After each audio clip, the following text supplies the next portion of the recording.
Welcome back, everybody. This is Omni Talk Retail. I'm Ann Mazinga, and we are here live at eTail West once again. And standing next to me, I'm so excited because there's so much going on in the fashion world at Walmart, and we have welcomed back Denise Incandela, the EVP of Fashion for Walmart. Welcome, Denise. Hi, everyone. Thank Hi, you everyone. so Thank you much. for having me. Yes. I love spending time with you. I know. Well, every time we talk to you, we learn so much, and I love fashion. It's like my passion. I can side see that project. because of how fantastic you look. I look fantastic because I went shopping and I got this outfit from the Scoop line at Walmart last night. I have to say, like, I walked into the store here in Palm Springs. I was really impressed, Denise. I mean, it's been a little minute since I have done some clothing shopping at Walmart, and things look very different. Why is that? Like, what's been going on there? Yeah. Well, we've been on this transformational journey. Yeah. As you know. Yeah. Well, I think about 4 years now. About 4 years ago, we started this journey, and it was founded in customer research, where we found that our customers were spending in higher average unit retails than we were offering. Yes. And there was a macro opportunity where customers were shifting their spend from department and specialty stores to mass. Yeah. And we felt like it was our time to cover and support more of our customers' closet. Yeah. And so we've been focused on overhauling the assortment, which you look really good. Thank you. So do you. I like your you. outfit as well. I'm wearing Scoop as well. We need the full-length view for this so that you can see the complete outfit. And overhauling the experience, Yeah. and then broadening our customer reach and changing perception, because we've been a pile 'em high, let 'em fly clothing retailer for a long time, really good at basics, socks and underwear, tees and denim. Yeah. But now we want to cover more lifestyle, Yes. and more of our closet. And so this has been the work that we've been doing. Well, let's dive into that a little bit, Denise, too. How is this new kind of collection of brands, both Walmart owned brands and new brands that you're bringing in through the marketplace? How is this taking shape as a collective Walmart fashion offering when I'm walking in the store in Palm Springs, or when I'm shopping online, or a few other events that you guys have been testing? Yeah. Well, I would say our strategy on the assortment side entails 3 aspects. Okay. One has been bringing in national brands that everybody wants. So think Reebok, Jessica Simpson, U.S. Polo Association, Chaps, etc. Yeah. There's so many national brands that our customers want, and we've brought in thousands over the last few years, and then complemented that with our marketplace. Right. So think StockX, where we have pre-owned sneakers, really hot sneakers, Reebok. Yeah, the Reebok thing Skechers. is huge. I mean, there's so much. I think we just sold a Chanel bag via marketplace yesterday. So there's so much opportunity there, both in store and the extended aisle online. Yeah. Then on our private brand side, we saw a white space, let's say between $15 average unit retails and $40 to $50 average unit retails, where there wasn't a lot of people playing there. Right. And our customers wanted to spend there. Right. And we said all of our private brands were in opening price point, $15 and less. Yeah. But clearly there was this white space. And so we worked with Brandon Maxwell, well-known women's wear designer, and have launched Free Assembly Scoop, which is what we're wearing right now. Yeah. So we work with Sofia Vergara and have a brand with her. Yeah. And those price points are more like $15 to $40. And those brands have been gangbusters. Yes. I have to say, I mean, that's walking into the Walmart and seeing, like, you definitely have your basics there. But even this dress, we wouldn't have had that $30 for a dress is a remarkable, it's a great quality, it's a great price point. Like, how are you deciding kind of what to put into the collection, though, too? Like, how do you decide what's going to be in store and what's going to be online? Is that one kind of standard strategy across the board, or are you really kind of adjusting it based on geography and well, customers? we definitely adjust it based on geography for sure. Yeah. And but I think that the overall strategy is to support more of our customers' lifestyle needs. Yeah. And so those key items, whether it's from our premium elevated brands, our own private brands, our opening price point private brands, which frankly needed a whole modernization and overhaul, or whether it's our national brands, we put the key volume drivers or the best of the best in the stores. Yes. Right? Yeah. And then the extension is online. Okay. And so that's the way we think about it now. An urban environment may have a different assortment than a rural environment. Although what I will say, what we've learned, Anne,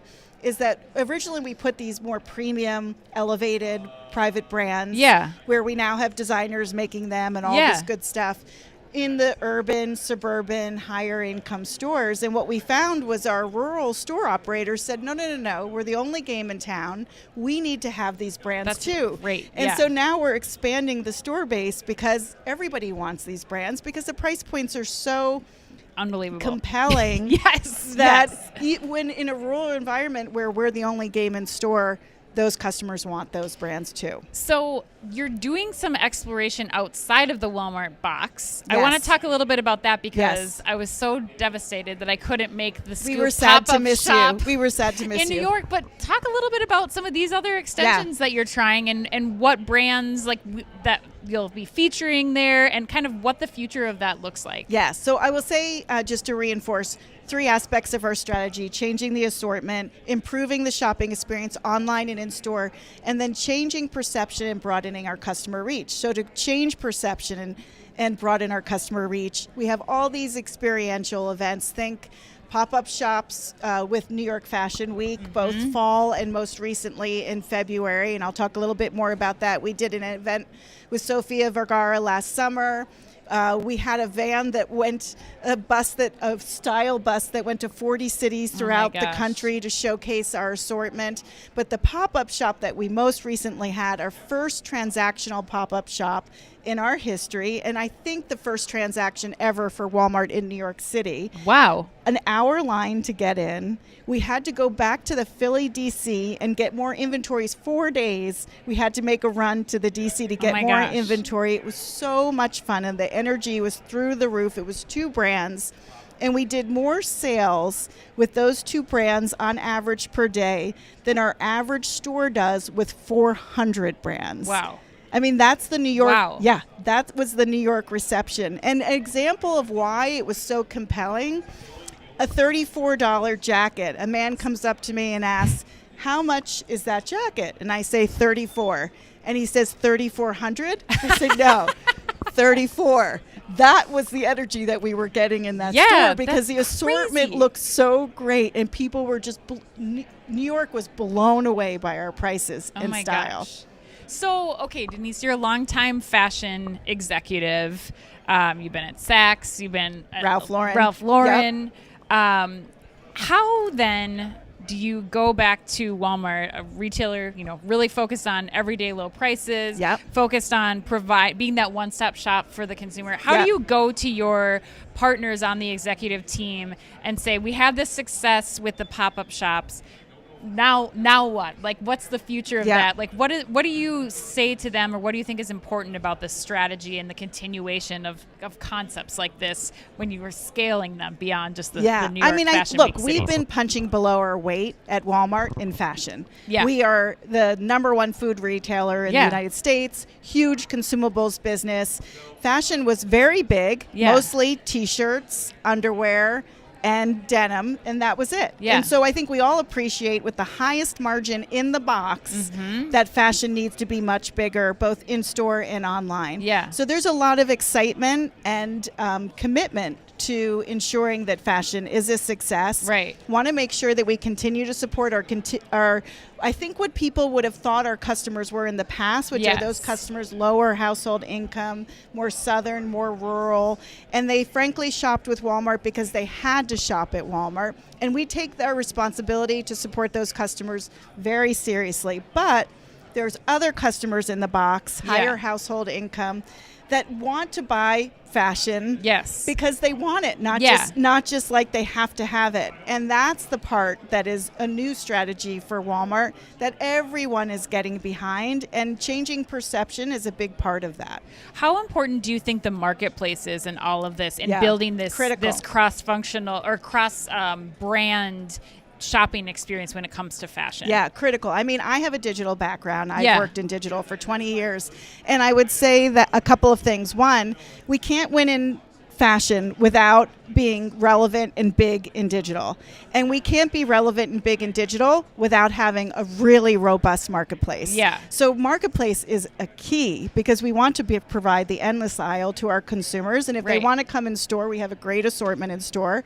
But we have a much bigger assortment online, and we should have a much bigger assortment online. Yeah. So it's a very important part of the strategy. Well, especially as you're gaining more upper household income shoppers, I have to imagine that, me, for example, like I didn't know you could search Fendi on Walmart.com or on Google and be taken to Walmart.com. So I imagine that it's going to be really important for Walmart and your team, Denise, to continue to make sure that when they're coming there, whether it's the first time they're going to Walmart.com for fashion or the third time, that you're providing that right assortment. Yeah, and our 100K plus household income penetration has increased in the last few years. So offering, and of course not surprisingly, it's higher online than it is in the stores. So offering that robust assortment so that we can satisfy all of her needs, including her closet. Yes. Someone who's buying a $1,000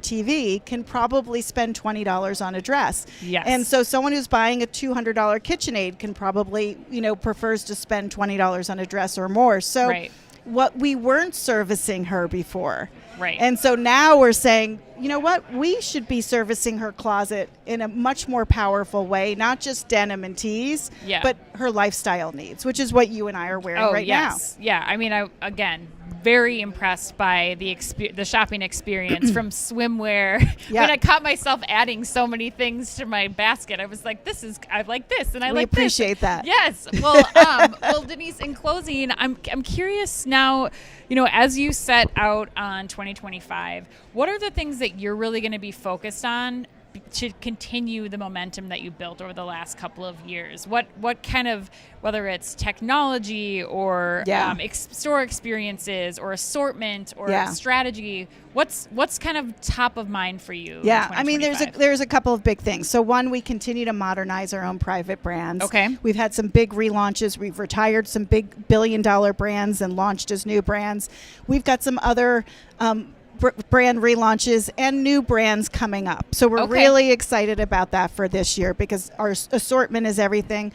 Continuing to bring in great marketplace brand partners like StockX and Reebok and partners like that, so you can continue to buy all of your needs with us.